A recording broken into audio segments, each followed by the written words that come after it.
कभी ऐसा वक्त भी आता है जब आप वजाहत देना छोड़ देते हैं। कोई कुछ भी कह दे, आप बस मुस्कुरा कर कहते हैं, हाँ ठीक कहा तुमने। ये कमज़ोरी नहीं होती, ये मैच्योरिटी होती है, क्योंकि अब आप जान चुके होते हैं कि हर बात जवाब मांगने के काबिल नहीं होती। जो दिलों से उतर जाएं उन्हें लफ्ज़ों से मनाया नहीं जा सकता, और जो आपको बुरा समझना चाहते हैं उनकी सोच बदलना आपका फ़र्ज़ नहीं है।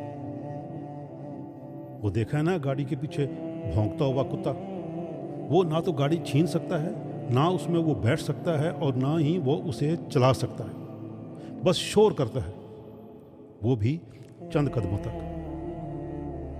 बिल्कुल ऐसे ही कुछ लोग हमारी ज़िंदगी में आते हैं जो आपकी मंजिल नहीं, बस आपका रास्ता रोकने की वो कोशिश करते हैं।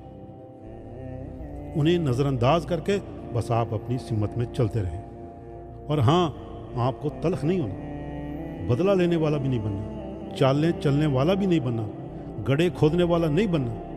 हाँ, आपको ज़ख्म ज़रूर लगे हैं, दिल पर भी, रूह पर भी, लेकिन याद रखो, मरहम ज़मीन वाले नहीं, वो आसमान वाला लगाता है। छोड़ दें जो हुआ, जाने दें जो चले गए, दरवाजे बंद करें और सुकून के साथ आगे बढ़ जाएं, क्योंकि आपको वो नहीं बनना जो हालात आपको बना रहे हैं, आपको वो बनना है जो आपको रब देखना चाहता है। रब का बंदा बनने की कोशिश करें, बंदा मोमिन, यानी एक बेहतरीन इंसान।